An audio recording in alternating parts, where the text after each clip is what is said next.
Hi hello guys, welcome back the cricketing top stories. ಮಗ, ಇವತ್ತು ನಡೀತಾ ಇದೆ ನಮ್ಮ RCB ಮತ್ತೆ PBKS. ಏನು ಕಳೆದ ವರ್ಷ ಫೈನಲ್ ಅಲ್ಲಿ ಮೀಟ್ ಆಗಿದ್ರು, ಅಲ್ಲಿಂದ ಇಲ್ಲಿವರೆಗೂ ಇಷ್ಟೆಲ್ಲ ಮ್ಯಾಚಸ್ ಆಗೋಗಿದೆ. ಆದ್ರೂ ಯಾವುದೇ ಒಂದು ಮ್ಯಾಚಸ್ ಎದುರಿಸಿಲ್ಲ ಎರಡು ಟೀಮ್ಗಳು. ಇವತ್ತು ಫೈನಲ್ ಆಗಿ ಎದುರಿಸ್ತಾ ಇದ್ದಾವೆ. ಯಾವ ತರ ಟೀಮು ಅಂದ್ರೆ ಅಂದ್ರೆ ಫೈನಲಿಸ್ಟ್ ಬಂದಿದ್ವು ಹೋದ್ ಸಲ, ಆದ್ರೆ ಅದೇ ಒಂದು ಟೀಮು ಈ ವರ್ಷ ಫಸ್ಟ್ ಟೈಮ್ ಮುಖಾಮುಖಿ ಆಗ್ತಿದ್ದಾವೆ. ಇವತ್ತು ನೋಡೋಣ, ತುಂಬಾ ಫೈಟ್ ಇರುತ್ತೆ ಗೈಸ್. ಯಾಕೆಂದ್ರೆ ಪ್ಲೇ ಆಫ್ಗೆ ಎಂಟ್ರಿ ಕೊಡೋದಕ್ಕೆ RCBಗೆ ಇನ್ನೊಂದು ಮ್ಯಾಚ್ ಗೆದ್ರೆ ಆಲ್ಮೋಸ್ಟ್ ಸೀಲ್ ಡೌನ್ ಮಾಡಾಕ್ತಾರೆ ಕ್ವಾಲಿಫೈ ಆಗಿರೋದನ್ನ. ಆದ್ರೆ ಪಂಜಾಬ್ ಕಿಂಗ್ಸ್ ಅವ್ರಿಗೆ ಇವತ್ತಿನ ಮ್ಯಾಚ್ ಅಷ್ಟು ಸುಲಭ ಇಲ್ಲ ಗೈಸ್. ಯಾಕಂದ್ರೆ ಕಂಟಿನ್ಯೂಸ್ ಆಗಿ ಸೋತ್ಕೊಂಡ್ ಬರ್ತಿರೋದ್ರಿಂದ ಪಂಜಾಬ್ ಕಿಂಗ್ಸ್ ಅವರು ತುಂಬಾ ಇವತ್ತಿನ ಮ್ಯಾಚ್ ಕಷ್ಟ ಇದೆ.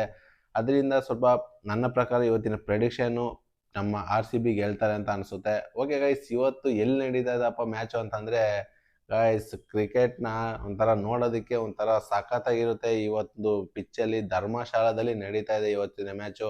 ಎಲ್ಲರೂ ಇವತ್ತು ಕನ್ಫ್ಯೂಷನ್ ಆಗಕ್ಕೆ ಹೋಗ್ಬೇಡಿ.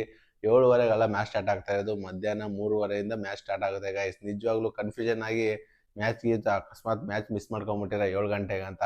ಓಕೆ ಗೈಸ್, ನಮ್ಮ RCB ಟೀಮ್ಗೆ ಒಬ್ಬ ಒಳ್ಳೆ ಪ್ಲೇಯರು ಎಂಟ್ರಿ ಕೊಟ್ಟಿದ್ದಾರೆ ಅಂತ ನನಗನ್ಸುತ್ತೆ. ಹುಡುಕಿ ತಡುಕಿ ತೆಗೆದು ಬಗೆದು ಈ ಒಂದು ಪ್ಲೇಯರ್ನ ಹುಡುಕಿ ಈ ಸ್ಕ್ವಾಡ್ಗೆ ಆ್ಯಡ್ ಮಾಡ್ಕೊಂಡಿದ್ದಾರೆ. ಯಾರಪ್ಪ ಅಂದರೆ ನುವಾನ್ ತುಷಾರ ಬದಲು ಗ್ಲೇಷನ್ ಅಂತ, ಅಂದರೆ ಆಸ್ಟ್ರೇಲಿಯಾ ಪ್ಲೇಯರು. ಒಳ್ಳೆ ಒಂದು ಬೌಲಿಂಗ್ ಸಖತ ಮಾಡ್ತಾರೆ ಅಂತ ಕೇಳಿದ್ದೀನಿ, ಆದರೆ ನೋಡಿಲ್ಲ. ನೋಡೋಣ ಇವ್ರಿಗೆ ಚಾನ್ಸ್ ಸಿಗುತ್ತೋ ಇಲ್ವೋ ಅಂತ 100% ಹೇಳೋದಕ್ಕಾಗೋದಿಲ್ಲ.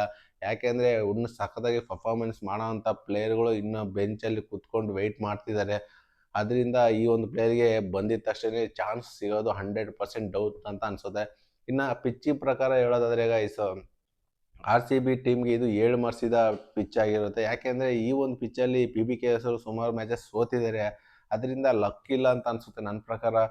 ಇವತ್ತು ನಡೆಯುವಂಥ ಮ್ಯಾಚಲ್ಲಿ RCBಗೆ ಆಲ್ಮೋಸ್ಟ್ 70 to 80% ಗೆಲ್ಲೋ ಲಕ್ ಇದೆ ಅಂತ ನನಗನ್ಸುತ್ತೆ ಗೈಸ್. 100% ಇವತ್ತಿನ ಮ್ಯಾಚ್ ಗೆದ್ದು ನಮ್ಮ RCB ಅವರು ಫೈನಲ್ ಆಗಿ ಕ್ವಾಲಿಫೈ ಆಗಲಿ ಅಂತ ನನ್ನ ಒಂದು ದೊಡ್ಡ ಉದ್ದೇಶ ಅಂತ ಅನ್ಕೋಬೋದು. ಓಕೆ ಗೈಸ್, ಇನ್ನು ಇವತ್ತಿನ ಪ್ಲೇಯಿಂಗ್ ವಿಚಾರಕ್ಕೆ ಬರೋದಾದ್ರೆ ಯಾರನ್ನಪ್ಪ ಚೇಂಜ್ ಮಾಡಿಸ್ತೀಯ ಅಂತ ಕೇಳೋದಾದ್ರೆ ಗೈಸ್, ನನ್ನ ಪ್ರಕಾರ ಇವತ್ತು ಮ್ಯಾಚಲ್ಲಿ ಫಿಲ್ ಸಾಲ್ಟ್ ಆಡೋ ಸಾಧ್ಯತೆ ಎದ್ದು ಕಾಣ್ತಿದೆ. ಹೌದು ಗೈಸ್, ಫಿಲ್ ಸಾಲ್ಟ್ ಅವರು ಏನು ಇಂಜುರಿಯಿಂದ ಹೊರ ಬಂದಿದ್ರು, ಒಂದು ಸ್ವಲ್ಪ ದಿನಗಳ ಕಾಲ ರೆಸ್ಟ್ ಮಾಡಿದ್ರು RCB ಕ್ಯಾಂಪಲ್ಲೇ ಕುತ್ಕೊಂಡು.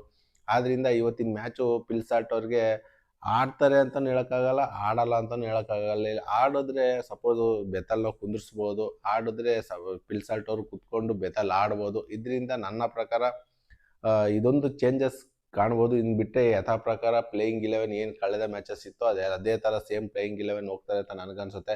ಇನ್ನು ವಿರಾಟ್ ಕೊಹ್ಲಿ ಬಗ್ಗೆ ಮಾತಾಡೋದಾದ್ರೆ, ಏನು ಹೆವಿ ಒಂದು ಕಂಟಿನ್ಯೂಸ್ ಆಗಿ 2 ಮ್ಯಾಚ್ ಡಕ್ಔಟ್ ಆಗಿದ್ರು. ಅದಾದಮೇಲೆ KKR ವಿರುದ್ಧ 100 ಹೊಡೆದು ಯಾವ ಥರ ಫಿನಿಶಿಂಗ್ ಮಾಡಿಕೊಟ್ರು, ಮ್ಯಾಚಿಗೆ ಗೆಲ್ಸ್ಕೊಟ್ರು ಅಂದರೆ ಕ್ರೇಜಿ ಅಂತಲೇ ಹೇಳ್ಬೋದು. ಅದೇ ಫಾರ್ಮ್ನ ಮುಂದುವರ್ಸ್ಕೊಂಡು ನಮ್ಮ ವಿರಾಟ್ ಕೊಹ್ಲಿ ಅವರು ಆರೆಂಜ್ ಕ್ಯಾಪ್ ಹೋಲ್ಡರ್ ಆಗಲಿ ಅಂತ ನನ್ನ ಆಸೆ ಗೈಸ್. ಇನ್ನು ಬೌಲಿಂಗ್ ವಿಚಾರಕ್ಕೆ ಬರೋದಾದರೆ ಎದ್ವಾ ಹೊಡ್ಸ್ಕೊತಾ ಇದ್ದಾರೆ.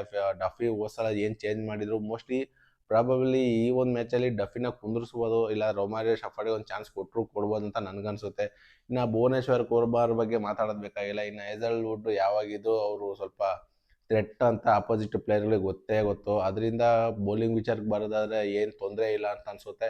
ಇನ್ನು ಫೀಲ್ಡಿಂಗ್ ವಿಚಾರಕ್ಕೆ ಬರೋದಾದ್ರೆ ಗೈಸ್, ಅಲ್ಲಿ ಇಲ್ಲಿ ಕ್ಯಾಚಸ್ನ ಡ್ರಾಪ್ ಮಾಡ್ತಿದ್ದಾರೆ, ಇಲ್ಲ ಅಂತ ಹೇಳ್ತಾ ಇಲ್ಲ. ಆದರೆ ಫೀಲ್ಡಿಂಗ್ ಮಾತ್ರ ಈ ಸೀಸನಲ್ಲಿ ಅಲ್ಟಿ ಆಗಿದೆ ಅಂತಲೇ ಹೇಳ್ಬೋದು ನಮ್ಮ RCB ಟೀಮ್ದು. ಇನ್ನು ಆಪೋಸಿಟ್ PBKS ವಿರುದ್ಧ ಮಾತಾಡೋದಾದ್ರೆ, ಒನ್ಸ್ ಅಪ್ ಆನ್ ಎ ಟೈಮಲ್ಲಿ ಸ್ಟಾರ್ಟಿಂಗ್ ಮ್ಯಾಚಸ್ಗಳಲ್ಲಿ ಏನು PBKSನ ಕಂಟಿನ್ಯೂಸ್ ಆಗಿ 6 ಮ್ಯಾಚ್ ಗೆದ್ದು ಯಾವುದೇ ಒಂದು ಟೀಮು ಈ ಒಂದು ಟೀಮ್ನ ಸೋಲ್ಸೋದಕ್ಕೆ ಆಗೋದಿಲ್ಲ. ಕಂಟಿನ್ಯೂಸ್ ಆಗಿ ಹೊಡ್ಕೊಂಡು ಹೋಗ್ತಾರೆ, ಡೈರೆಕ್ಟಾಗಿ ಫೈನಲ್ಗೆ ಹೋಗ್ತಾರೆ ಅಂತ ನಾನು ಅಂದ್ಕೊಂಡೆ. ಆದರೆ ಇಲ್ಲಿ ನೋಡಿದ್ರೆ ಎಲ್ಲ ಉಲ್ಟಾ ಪಲ್ಟಾ ಹೋಗ್ಬಿಟ್ಟೈತೆ ಗುರು. ಸ್ಟಾರ್ಟಿಂಗ್ 6 ಮ್ಯಾಚಸ್ ಕಂಟಿನ್ಯೂಸ್ ಆಗಿ ಗೆದ್ಬಿಟ್ಟು ಇನ್ನು ಕಳೆದ 6 ಮ್ಯಾಚ್ ಕಂಟಿನ್ಯೂಸ್ ಆಗಿ ಸೋತ್ಕೊಂಡ್ಬಂದಿದ್ದಾರೆ ಅಂತಲೇ ಹೇಳ್ಬೋದು. ನನಗಂತೂ ಹೆವಿ ಡಿಸಪಾಯಿಂಟ್ ಆಗೋಯಿತು. ಶ್ರೇಯಸ್ ಅಯ್ಯರ್ ಕ್ಯಾಪ್ಟನ್ಸಿ ಅಂತೂ ಕ್ರೇಜಿ ಗುರು. ಆದರೆ ಟೀಮ್ ಪರ್ಫಾರ್ಮೆನ್ಸು ಲಕ್ಕು ಅನ್ನೋದು ಎಲ್ಲೋ ಒಂದು ಕಡೆ ಅವ್ರನ್ನ ತಡೀತಾ ಇದೆ ಅಂತಲೇ ಹೇಳ್ಬೋದು. ನೋಡೋಣ, ಇವತ್ತು RCB ಮತ್ತು ನಮ್ಮ PBKS ಮ್ಯಾಚಸ್ ನಡೀತಾ ಇದೆ. ಯಾರು ಗೆಲ್ತಾರೆ, ಯಾರು ಸೋಲ್ತಾರೆ ಅಂತ ನನಗೆ ಕಮೆಂಟ್ ಮಾಡಿ ನೋಡೋಣ. ಇದೇ ಥರ ಕ್ರಿಕೆಟಿಂಗ್ ಅಪ್ಡೇಟ್ಗಾಗಿ ನನ್ನ ಚಾನಲ್ನ ಸಬ್ಸ್ಕ್ರೈಬ್ ಮಾಡ್ಕೊಳ್ಳಿ ಅಂತ ಹೇಳ್ತಾ, ಇವತ್ತು RCB ಗೆದ್ದರೆ ಇವತ್ತು ನೈಟ್ 11:30 12 ಗಂಟೆ ಒಳಗಡೆ ವಿಡಿಯೋ ಬರುತ್ತೆ. ಎಲ್ಲರೂ ನೋಡಿ ಆ ವಿಡಿಯೋಗೆ ಸಪೋರ್ಟ್ ಮಾಡಿ ಅಂತ ಹೇಳ್ತಾ, RCB ಗೆಲ್ಲೋರು ಯಾರ್ಯಾರು ಗೆಲ್ಲಬೇಕಂತ ಆಸೆ ಇರೋರು ಲೈಕ್ ಮಾಡಿ ಈ ವಿಡಿಯೋಗೆ ಅಂತ ಹೇಳ್ತಾ ಈ ವಿಡಿಯೋನ ಇಲ್ಲಿಗೆ ಎಂಡ್ ಮಾಡ್ತಾಯಿದ್ದೀನಿ. ಸಿಗೋಣ ಗೈಸ್ ಮುಂದಿನ ವಿಡಿಯೋದಲ್ಲಿ. ಅಲ್ಲಿವರೆಗೂ ಬಾಯ್.